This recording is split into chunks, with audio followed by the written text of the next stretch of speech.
Hello students, today we are going to discuss on a topic related with ancient Indian history. Earlier we have discussed about the Neolithic age. So this is a part of Neolithic age and this is called Chalcolithic age. जैसा कि हमने पिछले अपने अध्याय में ध्यान दिया था कि हमने न्यूलिथिक एज या नवपाषाण काल के बारे में पढ़ा, अब हम कैलकोलिथिक एज या ताम्रपाषाण काल के बारे में पढ़ेंगे। सबसे पहली बात आती है कि ताम्रपाषाण काल क्या है। तो मैं आपको बता देना चाहता हूँ कि ताम्रपाषाण काल नवपाषाण काल का ही एक अगला फेज़ है। अगर हम ख़ास तौर से देखें तो नवपाषाण काल को भी हम दो भागों में जब डिवाइड करते हैं, so the second part of that नवपाषाण काल इज़ अंडर कैलकोलिथिक एज और ताम्रपाषाण काल। और हम देखेंगे कि ये जो ताम्रपाषाण काल है इसको हम ताम्रपाषाण काल क्यों कहते हैं, क्योंकि ये एक ऐसा फेज़ है जब मनुष्य ने पत्थर के औज़ारों के साथ पहली बार मेटल की खोज कर ली। और मेटल की खोज करने के बाद जब उसने जो पहला मेटल खोजा वो था तांबा यानी कॉपर, और इस कॉपर को ही हमने कैलकोलिथिक एज या ताम्रपाषाण काल का नाम दिया। ताम्रपाषाण काल मतलब जिसमें तांबे के औज़ारों के साथ, वेसल्स और अन्य इक्विपमेंट्स के साथ हमने पत्थर के औज़ारों का भी प्रयोग शुरू कर दिया। और इस तरह की हम बात करेंगे तो हम देखेंगे कि ये जो ताम्रपाषाण काल है ये आखिर भारतीय उपमहाद्वीप में जो ये नई संस्कृति है या सांस्कृतिक क्रांति है, रेवोल्यूशन है, ये किस फेज़ में चल रही है। तो यहाँ पर हम दो बातें ध्यान देने वाली हैं जिन पर हम गौर करेंगे। पहली बात तो ये है कि वहाँ हम उत्तर भारत में देख रहे हैं कि हड़प्पा सभ्यता एक नई प्रकार की सभ्यता, जो हमने पिछली बार उसके बारे में अभी डिस्कशन नहीं किया है, और हमने पिछले बार में हमने ताम्रपाषाण से पहले की जो सभ्यताएं उनके बारे में पढ़ा, और हम एक ऐसी सभ्यता के बारे में देख रहे हैं जो कि हड़प्पा सभ्यता के नाम से जानी जाती है। और इस हड़प्पा सभ्यता का जो विस्तार है वो पश्चिम उत्तर भारत से लेके मध्य भारत तक हम देख रहे हैं। और इसके अलावा हम ये जो कैलकोलिथिक एज है या ताम्रपाषाण काल है, इस सभ्यता का जो विकास है वो हम मध्य भारत, दक्कन का क्षेत्र है, दक्कन का प्लेटू है, और ये बीच का जो भाग है जो साउथ इंडिया की तरफ बढ़ता है, वहाँ हम इसका प्रसार देखते हैं। और इसकी एक ख़ास बात और भी है कि ये जो कल्चर है वो हड़प्पा सभ्यता के साथ साथ उसके पैरेलल में भी चलती हुई दिखाई देती है कभी कभी, और इसके अलग अलग कालखंड हमें दिखाई देते हैं। इन अलग अलग कालखंडों में अलग अलग क्षेत्रों में विकसित जो कैलकोलिथिक सभ्यताएं हैं उनके बारे में हम थोड़ा सा जानने की कोशिश करेंगे कि ये कभी कभी हड़प्पा सभ्यता के साथ चली, कभी कभी उनके पैरेलल भी चली। और ये हड़प्पा सभ्यता से थोड़ी सी अलग इसलिए भी है क्योंकि ये पूरी तरह से नगरीय संस्कृति या अर्बनाइजेशन की तरफ नहीं बढ़ी, ये ग्रामीण सभ्यताएं थीं। इनका सबसे पहला साइन यही हम कहेंगे कि यहाँ पर अब जो इंसान है उसने अपने आप को स्थायी जीवन के साथ साथ पशुपालन करना तो सीख ही लिया था। यहाँ पर एक नई ग्रामीण संस्कृति हमें देखने को मिलती है, रूरल सोसाइटी जो है, सिविलाइजेशन जो है वो यहाँ पर उसकी फाउंडेशन हम देखते हैं पहली बार। अब यहाँ पर लोग स्थायी रूप से रहने लगे। अब यहाँ पर फैक्ट्रीज़ का भी एक नया जो स्टेज है या ये फेज़ है वो भी हमें यहाँ पर देखने को मिलता है। तो यहाँ पर हम बात कर रहे थे कि जो कैलकोलिथिक एज है उसमें हम किस तरह से इसको समझेंगे। तो हम यहाँ पर देखेंगे कि कैलकोलिथिक एज को भी हम दो पार्ट में डिवाइड अगर करेंगे तो वो दो पार्ट ऐसे हैं कि एक कैलकोलिथिक एज जो पहली स्टेज में शुरू होती है नवपाषाण काल में, जहाँ पर हमें मृदभांड या वेसल्स या पॉटर्स के हमें साक्ष्य नहीं मिलते हैं, और दूसरा कैलकोलिथिक एज का जो पीरियड है उसमें हमें पॉटर्स भी मिलने लगते हैं, और यहाँ पर तांबे के जो औज़ार हैं उनके साथ उनकी मूर्तियाँ हैं, आइडल्स हैं, उनके बारे में भी हमें यहाँ पर देखने को मिल जाता है।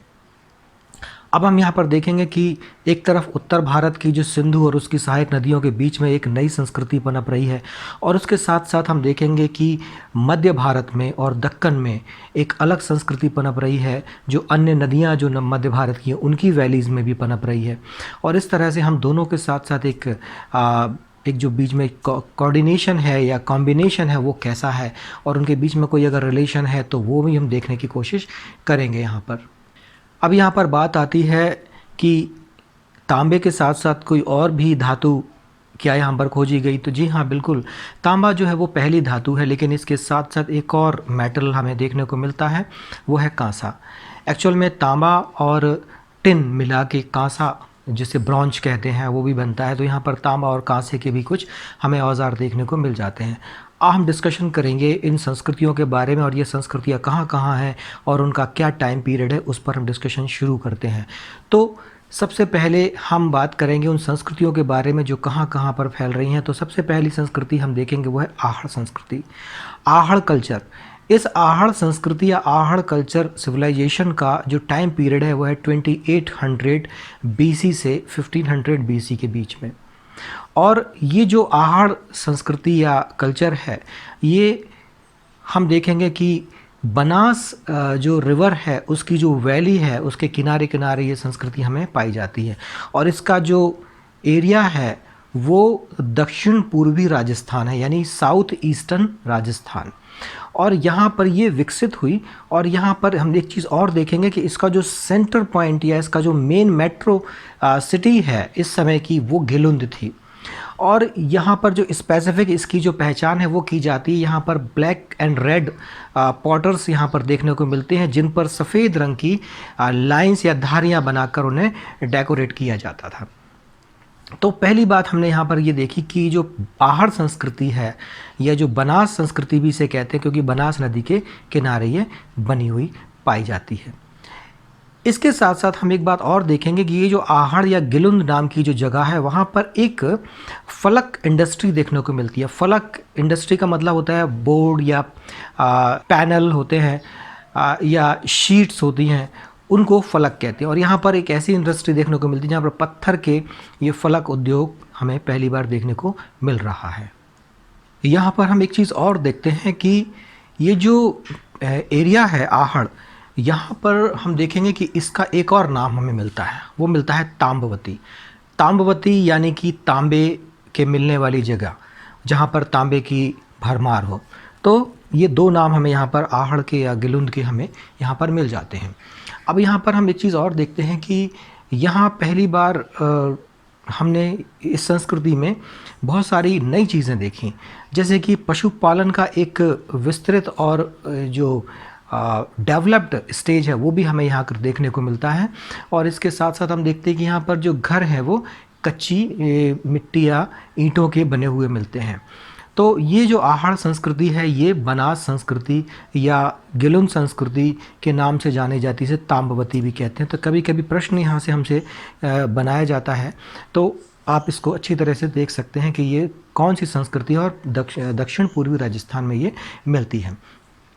इसके बाद हम आगे बढ़ते हैं और अब हम आते हैं मालवा क्षेत्र की तरफ, यानी कि मध्य भारत के ठीक बीच की तरफ। और यहाँ पर मालवा जो क्षेत्र है यहाँ पर हम देखेंगे कि नर्मदा नदी है जो उसकी घाटी है, उसकी वैली है, वहाँ पर हमें कुछ स्पेसिफिक संस्कृतियाँ देखने को मिलती हैं जिनके नाम हम आपको बताना चाहेंगे। और उनके नामों में हम देखेंगे कि कायथा संस्कृति, एरच, नागदा और नवदा टोली नाम की कुछ संस्कृतियाँ हमें यहाँ पर देखने को मिलती हैं जो कि कैलकोलिथिक एज से रिलेटेड है। कायथा जो संस्कृति है वो उज्जैन के पास काली सिंध नाम की एक नदी है उसके किनारे पर हमें यहाँ पर देखने को मिलती है। और उसका जो टाइम पीरियड है वो है 2450 BC से 1740 BC। और इस तरह से हम इसके बीच का जो ये टाइम पीरियड है वो हम देखेंगे कि लगभग हड़प्पा संस्कृति के आसपास ये जो है संस्कृति ये चलती जा रही है।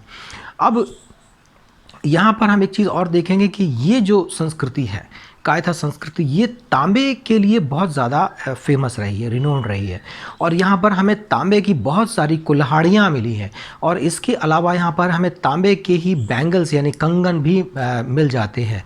तो तांबे के लिए अगर स्पेसिफिक कोई जगह बहुत इंपॉर्टेंट थी, अगर कायथा संस्कृति के बारे में देखें तो ये कायथा थी, और जो कि मालवा क्षेत्र में हमें देखने को मिलती है। इसके अलावा हमने एक चीज़ और भी यहाँ पर देखते हैं कि यहाँ पर हमें किलेबंदी के साक्ष्य भी देखने को मिल जाते हैं। किलाबंदी यानी कि इसका मतलब है कि यहाँ पर एक डेवलप्ड कल्चर हो रहा था जिसमें व्यापार भी था, वाणिज्य भी था और एक सिस्टम भी था, जिसके कारण यहाँ पर उन्हें किलेबंदी को बनाना पड़ा। किलेबंदी का मतलब है सरकमवैलेशन। और हम यहाँ पर देखेंगे कि इसके अलावा दूसरी जो संस्कृति यहाँ पर है वो है नवदा टोली। नवदा टोली भी नर्मदा नदी के जो दक्षिणी तट की तरफ ये स्थित है, यहाँ पर देखने को मिलती है। और इसका जो टाइम पीरियड है वो है 2020 ईसा पूर्व BC से 1660 BC।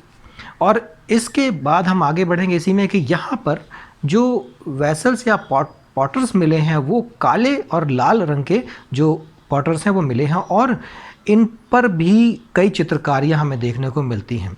और ख़ास तौर से ये जो नवदा टोली है, यहाँ पे जो ये वेसल्स हमें या ये पॉटर्स मिले हैं, ये बहुत इंपॉर्टेंट है और सबसे ज़्यादा सरफेस्ड या यूनिक माने जाते हैं इस टेक्नोलॉजी में। इसके अलावा हम देखेंगे कि यहाँ पर स्पिनिंग व्हील्स के भी हमें अवशेष मिलते हैं। स्पिनिंग व्हील्स यानी चरखा, जिसके प्रमाण हमें मिलते हैं, और इससे पता लगता है कि यहाँ पर कपड़ा बनाने की टेक्नोलॉजी भी स्टार्ट हो चुकी थी। इसके अलावा हम स्पिंडल भी देखने को मिलते हैं, तकलियाँ जो छोटी छोटी होती यानी कि सूत बनाया जाता था। इस तरह से हम देखते हैं कि यहाँ पर एक नई तरह की टेक्नोलॉजी इस एरिया में पर्टिकुलर हमें देखने को मिलती है। अब हम तीसरी तरफ आगे बढ़ते हैं महाराष्ट्र की तरफ। तो महाराष्ट्र में कैलकुलेटिक एज की जो कौन कौन सी कल्चर संस्कृतियाँ हैं वो डेवलप हुई हैं, उनमें हम देखेंगे कि सिविलाइजेशन में अहमदनगर ज़िला और पुणे ज़िले दो इम्पॉर्टेंट हैं। तो अहमदनगर में जोरबे, नेवासा और दैमाबाद, ये तीन जो इम्पॉर्टेंट एरियाज़ हैं, यहाँ पर हमें कैलकुलेटिक एज के जो सिविलाइजेशन मिले हैं उसके एविडेंस मिलते हैं। दूसरा महाराष्ट्र में ही पुणे जो डिस्ट्रिक्ट है उसमें चंदौली, सोनगांव, इनाम गांव, प्रकाश, नासिक, ये जो पार्टिकुलर एरियाज़ हैं यहाँ पर हमें देखने को मिलती है। और इनमें सबसे जो इम्पॉर्टेंट है वो देखने को मिलता है वो है दैमाबाद। दैमाबाद इम्पॉर्टेंट और बहुत ही रिनोन्ड बस्ती यहाँ की जो हमें सिविलाइजेशन मिलती है उसके बारे में हम आपको बताना चाहेंगे कि यहाँ पर बहुत बड़ी मात्रा में जो है वो ब्रॉन्ज के आइटम्स मिले हैं। और यहाँ पर हमने देखा है कि कांसे के यानी तांबे के अलावा हमें यहाँ पर कांसे के भी जो चीज़ें हैं वो देखने को मिलती हैं, औजार और दूसरी बिलोंगिंग्स उनकी हैं वो हमें देखने को मिल जाती हैं। और इसके अलावा हम यहाँ पर देखते हैं कि कुछ तांबे की मूर्तियाँ भी हमको यहाँ पर मिली हैं, स्टैच्यूज़ मिले हैं जिनमें चैरियोट को चलाते हुए एक इंसान की मूर्ति है, इसमें हमें एक बुलक काठ है या बुल की मूर्ति मिली है। इसके अलावा हमें एक रेनो गैंडे की मूर्ति भी मिली है, एक एलिफेंट हाथी की मूर्ति मिली है। और इसके अलावा पालतू पशुओं के भी हमें यहाँ पर साक्ष्य मिलते हैं। इसके साथ साथ हम देखते हैं कि माता देवी या जो गॉडेस है उसके भी हमें यहाँ पर प्रमाण देखने को मिल जाते हैं और उसकी मूर्ति हमें देखने को मिलती हैं। इसके अलावा यहाँ एक और इम्पॉर्टेंट जो रिचुअल हमें देखने को मिलता है वो है बरियर रिचुअल। अब यहाँ पर बरियर रिचुअल में हम देखेंगे कि यहाँ पर जो शवों को मृत्यु के बाद गाड़ने की जो प्रथा थी या परंपरा थी वो थोड़ा सा एक इसमें एक बदलाव हमें देखने को मिलता है। हम यहाँ पर देखेंगे कि यहाँ पर जो शव हैं उनको पूरी तरह से गाड़ने से पहले तो या तो उनको जानवरों के लिए छोड़ दिया जाता था और उनकी जो हड्डियाँ बचती थीं उन्हें हम देखते हैं कि बाउल के अंदर यानी कलश शवाधान के थ्रू उन्हें अपने ही घर के नीचे ज़मीन में फर्श के नीचे गाड़ दिया जाता था। इसके अलावा एक चीज़ और हमें यहाँ पर कि यहाँ पर कुछ जो ग्रेव्स मिले हैं उनमें जो हड्डियाँ मिली हैं, उनके स्कल्स मिले हैं, उनसे ये पता लगा है कि उस समय के कुछ लोग स्कर्वी नाम की एक बीमारी से या डेफिशिएंसी जो विटामिन सी के कारण होती है उससे ग्रसित थे और वो उसके साथ लड़ रहे थे, यानी कि उनकी जो हड्डियां हैं वो कमज़ोर हैं, उनके दांत गिरे हुए दिखाई देते हैं। तो कहीं ना कहीं एक एविडेंस हमें मिलता है कि उस समय कोई छोटी सी एक महामारी जो स्कर्वी के रूप में थी उस पर्टिकुलर एरिया में फैली, जिसके कारण कई लोगों को उस पर हमें असर देखने को मिला। इसके बाद हम देखते हैं कि इनाम गांव जो है जोरवी संस्कृति की एक बस्ती है, यहाँ पर ताम्रपाषाण काल की सबसे बड़ी बस्ती मिली है। अगर प्रश्न आता है आपके पास कि ताम्रपाषाण काल की सबसे बड़ी बस्ती कौन सी है, तो हम आसानी से ये बात कह सकते हैं कि इनाम गांव ताम्रपाषाण काल की सबसे बड़ी बस्ती के रूप में हमें देखने को मिलती है। और यहाँ पर एक 5 कमरों वाला एक घर हमें देखने को मिलता है, जिसमें 5 कमरे यानी कि 5 BHK हम कह सकते हैं, और ये सबसे बड़ा आज तक का मिला ताम्रपाषाणिक घर है। और यहाँ पर भी हमें देखते हैं किलेबंदी के हमें कुछ साक्ष्य यहाँ पर मिल जाते हैं। इसके अलावा नेवासा नाम की एक जगह है यहीं पर, और वो भी बहुत इम्पॉर्टेंट है। और यहाँ पर नेवासा में हमें पटसन यानी जूट के अवशेष मिलते हैं, यानी कि यहाँ पर कहीं ना कहीं जूट इंडस्ट्री और जूट का यूज़ किया जाता था। तो हम यहाँ पर देखते हैं कि कितना डेवलपमेंट यहाँ पर होने लगा है। इसके अलावा डायग्नोस्टिक पॉटरी के भी हमें एविडेंसेस मिलते हैं। डायग्नोस्टिक पॉटरीज का मतलब है कुछ टेक्नोलॉजिकल एडवांसमेंट, डायग्नोस्टिक सिस्टम जो है यहाँ पर डेवलप होने लगा था, इसलिए हम यहाँ पर ये चीज़ देखने को मिलते हैं। इसके साथ हमें यहाँ पर वही बाउल बरियल टेक्निक भी हमें देखने को मिलती है, जिसमें कलश में हड्डियों को भर के उसे गाड़ दिया जाता था।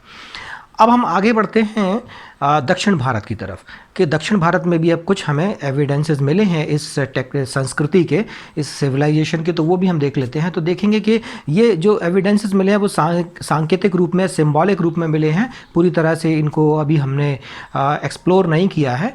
तो जितना हमारे पास एविडेंस है उसके बारे में अगर हम बात करेंगे तो वो जगहें जो है जहाँ पर ये कैलकुलिथिक एज के एविडेंसेस हमें मिले हैं उनके बारे में मैं बताना चाहूँगा। तो वो ब्रह्मगिरी, मास्की, पिपलीहल, उतनूर, संगनकुल्लू, पैमपल्ली और हैममिडे नाम की एक जगह है, वहाँ से मिलते हैं। इसके अलावा नागार्जुन कोल्ड, कोडेक्कल नाम की एक जगह है, यहाँ से भी हमें कैलकुलिथिक एज के कुछ एविडेंसेस मिल जाते हैं। इसके अलावा हम देखेंगे कि पशुचारण संस्कृति के जो प्रमाण है वो यहाँ पर मिलते हैं। यहाँ पर एक नई चीज़ हमें देखने को मिली है कि यहाँ के जो पास्टोरल संस्कृति थी, जो सिविलाइजेशन थी, उसमें लोग क्या करते थे कि अपने घरों में या जो रहने के जिनकी जगह थी उनके बाहर एक बाड़ा बनाते थे, एक यार्ड बनाते थे, उसमें जानवरों को बांधते थे और कुछ समय के बाद उस जगह को सैनिटाइज करने के लिए ये क्या करते थे, वहाँ पर जो गोबर इकट्ठा हो जाता था उस गोबर के जो टीले बन जाते थे उसको वो पूरी तरह से उनके जो बल्लियाँ या बाँस है जिनके वो बाड़ा बनाया जाता था उन लकड़ियों से, उनके साथ वो उन्हें जला दिया करते थे, बर्न कर देते थे, ताकि कोई इन्फेक्शन या कोई इस तरह की कोई भी अगर बीमारी या महामारी उसमें पेंडेमिक अगर फैलने की उम्मीद भी हो तो वो वहीं के वहीं ख़त्म हो जाए, जानवरों से कोई आगे ना फैले। तो एक स्पेसिफिक चीज़ हमें यहाँ पर देखने को मिलती है। तो जो हमें ये मॉन्ड मिले हैं वो हम देखते हैं कि ये ऐश माउंट्स हमें यहाँ पर देखने को मिल जाते हैं। तो इस तरह से हमने यहाँ पर एक नई चीज़ देखने को मिली जो कि साउथ इंडिया में हमें देखने को मिलती है। अब इसके अलावा हम पूर्वी भारत की तरफ भी अगर बढ़ते हैं तो ईस्टर्न एरियाज़ में भी क्या हमें ये इस तरह के कोई एविडेंसेस मिलते हैं। तो हम देखते हैं कि बिहार जो एरिया है वहाँ पर चिरांद नाम की जगह है, वहाँ से हमें कुछ कैलकुलिथिक एज या ताम्रपाषाण काल के हमें एविडेंसेस मिल जाते हैं। बिहार में ही सेतुवार, सोनपुर, तारा डी जो जगह है वहाँ से भी हमें कुछ एविडेंसेस मिल जाते हैं। इसके बाद हम पश्चिम बंगाल की तरफ अगर देखेंगे तो पश्चिम बंगाल में पांडु राजा जो एक जगह है वहाँ हमें कुछ देखने को मिल जाते हैं। और इसके अलावा महिष दल नाम की एक जगह है, वहाँ भी हमें कुछ ऐसे एविडेंसेस मिल जाते हैं। इसके बाद हम उत्तर भारत में अगर बात करेंगे तो उत्तर भारत में इलाहाबाद जो है उसके पास हमें कुछ ऐसे एविडेंसेस मिलते हैं। इसमें हमें इमली डी नाम की एक जगह है इलाहाबाद के पास, वहाँ कुछ ताम्रपाषाण काल के सांस्कृतिक जो स्टेजेस हैं या उनके संस्कृतियाँ हैं, सिविलाइजेशन की जो जगह है वो हमें देखने को मिलती हैं। फिर हम नरहन नाम की जगह भी देख सकते हैं, फिर सौघोरा है और फिर फेराहीड नाम की एक जगह है, यहाँ पर भी हमें इस तरह के कुछ एविडेंसेस देखने को मिल जाते हैं। अब हम बात करते हैं इस कैलकुलिथिक सिविलाइजेशन के इम्पोर्टेंस की, महत्व की, कि इस ताम्रपाषाण कालीन संस्कृति का महत्व क्या था। तो मैं आपके साथ पहली बार में ही मैंने आपको शुरुआत में एक बात बताई, उसमें थोड़ा सा मैंने जिक्र किया था, तो मैं फिर से उसे रिपीट करना चाहूँगा कि सबसे पहली बात तो ये है कि यहाँ पर पास्टोरल और एग्रीकल्चर जो कल्चर था, जो सिविलाइजेशन थी, उसकी शुरुआत या उसका हमें ओरिजिन देखने को मिलता है। दूसरा इम्पॉर्टेंस यहाँ पर इस कल्चर सिविलाइजेशन का ये था कि जो modern style of rural societies हैं उनका भी यहाँ पर फाउंडेशन यहीं और इसी समय हमें देखने को मिलती है। और इस फाउंडेशन में हम देखते हैं कि लोगों ने घर बना के रहना शुरू कर दिया, उन्होंने पालतू पशु पालने शुरू कर दिया और वो पशु उनके आसपास रहने लगे, उनके रिचुअल्स डेवलप होने लगे और मृतकों के संस्कार, बरियल रिचुअल्स को उन्होंने नए नए रंग और ढंग दिए। इन बरियल रिचुअल्स में मैं आपको अगर बताना चाहूँगा तो आप देखेंगे कि ये जो बरियल रिचुअल्स थे ख़ास तौर से उन्हें ज़मीन में गाड़ा ही जाता था, और पश्चिम उत्तर भारत में भी हम ऐसे रिचुअल्स पहले से ही देखते आ रहे हैं कि गाड़ने की प्रथा हमें यहाँ पर देखने को मिल रही है। और उसके अलावा हम एक चीज़ और देखते हैं, कुछ नया एक तरीके का बदलाव है। जैसे हमने आपको बताया था कि कुछ आंशिक शवाधान थे और आंशिक शवाधानों में फ्रिक्शन जो बरियल सिस्टम था उसके अंदर क्या किया जाता था कि शवों को पूरी तरह से ना गाड़ के उसके अवशेषों को ला करके फिर गाड़ दिया जाता था। तो ये एक स्टेज है। इसके अलावा हम देखेंगे कि जब शवों को गाड़ा जाता था तो जो महाराष्ट्र की तरफ जो हमें कुछ एरियाज़ में जो ग्रेव्स मिले हैं उनसे हमें ये पता लगता है कि जो डेड बॉडी होती थी उसको जब वो बरियर करते थे, गाड़ते थे, तो उसका जो सर होता था वो उत्तर दिशा की तरफ रखा जाता था, नॉर्थ साइड की तरफ रखते थे, और उसके पैर दक्षिण या साउथ की तरफ रहते थे। जबकि अगर हम दक्षिण भारत में देखेंगे यही बरियल सिस्टम को तो यहाँ एक बदलाव देखने को मिलेगा कि सर पूरब की तरफ होता था और उनका पैर पश्चिम की तरफ होता था। तो एक ये चेंजेस हमें यहाँ पर देखने को मिलते हैं। तो ये रिचुअल्स का नया एक फेज़ या डेवलपमेंट या उनकी अपनी कुछ धारणाएं, मान्यताएं होती थी, उनको हम देख सकते हैं। और इससे हमें ये भी अंदाज़ा लगता है कि उनका मृतकों के साथ जो पारलौकिक जो डिवाइन उनकी थ्योरी होती थी उसमें विश्वास बढ़ा और वो उन लोगों के साथ उनकी बिलोंगिंग्स को भी उस ग्रेव में रख दिया करते थे। तो इससे हमें ये पता लगता है कि यहाँ पर जो कैलकुलेटिक एज है उसमें एक जो नया कल्चर डेवलप हो रहा है वो बहुत ही स्पेसिफिक अपनी जो इम्पोर्टेंस है वो रखता है यहाँ पर। अब हम बात करते हैं इनकी पॉटर्स की। पॉटरीज कैसे होती थी, तो ख़ास तौर से जैसे मैंने आपको बताया कि जो कल्चर डेवलप होता है तो उसमें उसकी कुछ टेक्नोलॉजीज़ को भी हम सामने देखने की कोशिश करते हैं। जो हमें एविडेंसेस मिले हैं तो पॉटर्स जो कल्चर के जो कहना चाहिए रिफ्लेक्शन था वो इनके थ्रू आ रहा है। तो हम देखेंगे कि यहाँ पर बर्तनों का जो ख़ास तौर से रंग है वो काला और लाल रंग का है, यानी कि वो लाल रंग के बर्तन हैं उन पर काले रंग से लेप किया जा रहा है और इसके साथ साथ उन पर सफ़ेद रंग की धारियाँ भी बनाई जा रही हैं। तो ये उनको डेकोरेट करने का एक नया तरीका है। अब इसके साथ साथ हम देखते हैं कि कुछ जोरवे संस्कृति में हमें जो कुछ बर्तन मिले हैं उनको हम देखते हैं कि वो लाल रंग के हैं और उन पर सिर्फ काले रंग का जो पेस्ट है वो कर दिया जाता है, उन पे कोटिंग है वो काले रंग की कर दी जाती है। इसके अलावा उन पर कोई डिज़ाइन हमें देखने को नहीं मिलते हैं। रंगपुर के बर्तनों की ख़ास तौर से अगर बात करेंगे तो जो रंगपुर के बर्तन हैं उनकी जो सरफेस है वो बहुत ही शाइनिंग है, चमकदार है। और इस तरह के हम देखेंगे कि जो उनके बर्तनों की जो टेक्निक है वो इस फेज़ में बहुत ही ज़्यादा एडवांस हमें देखने को मिलती है। इस समय में लोग घरों को कैसे बनाते थे, तो घरों को बनाने के लिए सरकंडों का यूज़ करते थे, जो नदी के किनारे या जो पोले या हल्की लकड़ियाँ होती थी उनसे घरों को बनाते थे और उन पर मिट्टी का जो गारा है या जो मड है उसको लगा दिया करते थे और उसके ऊपर गोबर से लेपिंग भी कर दी जाती थी, लेप कर दिए जाते थे और उसके बाद उसको सुरक्षित कर लिया जाता था। और इनके जो शेप होते थे घरों के वो या तो रेक्टेंगल होते थे या फिर राउंड शेप में होते थे। तो ये झोपड़ियाँ बनाई जाती थी उस समय में, इस तरह के घरों में लोग रहना पसंद करते थे। और हम देखते हैं कि इसके अलावा यहाँ पर जो खेती की बात अगर हम करते हो तो यहाँ पर कई तरह की फसलों के हमें एविडेंसेस मिल जाते हैं। गेहूं है, जौ है, चना है, धान के हमें साक्ष्य मिल जाते हैं, दालों के साक्ष्य मिल जाते हैं, काले चने का स्पेसिफिक साक्ष्य हमें यहाँ पर मिल जाता है। तो ये जो एविडेंसेस हैं ये बताते हैं कि यहाँ पर अच्छी तरह से ये टेक्नोलॉजिकली साउंड होने लगे और अपनी जो कल्चरल डेवलपमेंट है उसको बढ़ाने लगे और इनके खान पान में भी बहुत सारी नई नई फसलों का जो है शामिल किया जाने लगा।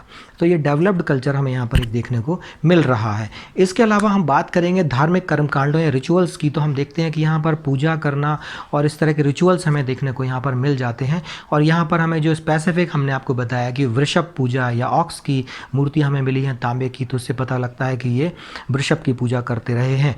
और इसके बाद हम देखते हैं कि दूसरी पूजा में माता देवी की पूजा, यानी कि ये जो नेचर है, जो पूरा वर्ल्ड का नेचर था उसको चलाने वाली, पालने वाली माता देवी की पूजा ये लोग, गॉडेस की पूजा ये लोग करते हैं।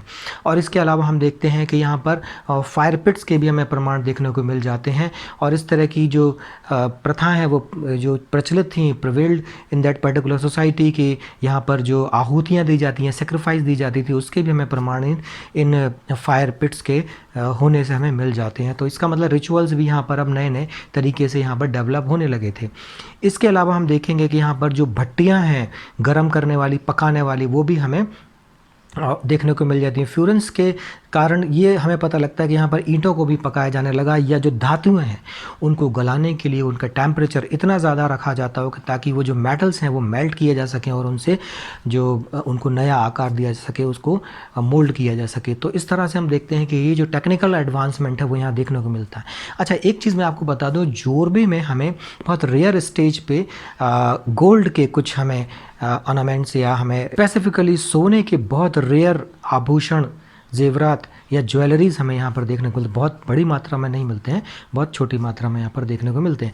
इसके बाद हम बात करेंगे कि ये जो तांबे की जो पूरी की पूरी ट्रेजर के रूप में अगर हम देखेंगे कि बहुत सारी चीज़ें जो हमें मिलना शुरू हुई हैं वो भारत के कई क्षेत्रों से हमें बाद में जब इस एक्सप्लोर किए गई जगह तो वहाँ से देखने को मिली हैं।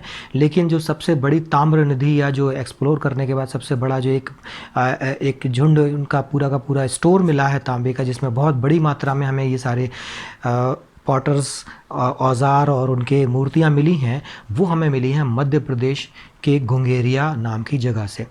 तो हमने यहाँ पर देखा है कि आज हमने कैलकुलेटिव एज की जो स्पेसिफिक चीज़ें थी उनके बारे में डिस्कशन किया और कैलकुलेटिव एज क्या था, और वो हड़प्पा की सभ्यता के साथ साथ चलता रहा और उसके पहले भी रहा या उसके बाद भी कुछ समय तक कायम रहा।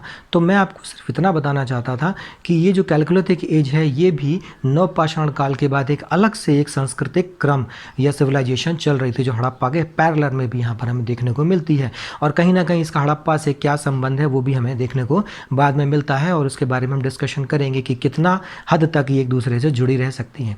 इसके बाद हम अगले फेज़ में जब हम बढ़ेंगे तो हम एंशिएंट हिस्ट्री के उस पीरियड की तरफ बढ़ रहे हैं जहां से हिस्टोरिक पीरियड शुरू होता है, यानी 600 BC से।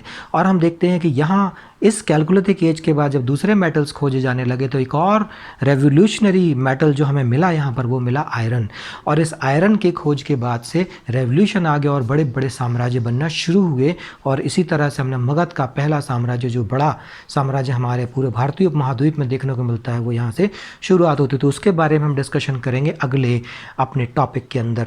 और हम देखते हैं कि जैसे ही ये जो मेटल थे ये कठोर थे, जब इनको हमने यूज़ करना शुरू किया तो हमारे पास और रिवाइवल आया, रेवोल्यूशनरी जो सिस्टम था वो डेवलप हुआ, टेक्नोलॉजी का एडवांसमेंट हुआ और बड़े बड़े जो साम्राज्य थे उन्हें स्थापित करने में सहायता मिली। तो हम आगे इसके बारे में डिस्कशन करेंगे। मैं समझता हूँ आपको बहुत कुछ इससे जानकारी मिली होगी। अगर आपको हमारे वीडियो पसंद आते हैं तो आप हमें ज़रूर लाइक करें, शेयर करें और हमारे इस वीडियो को हमारे इस चैनल को सब्सक्राइब करें, और ज़्यादा से ज़्यादा बच्चों तक, स्टूडेंट्स तक और लोगों तक जो हिस्ट्री में अपनी रुचि रखते हैं उन तक ये बातें पहुँचाएँ। आपका बहुत बहुत धन्यवाद।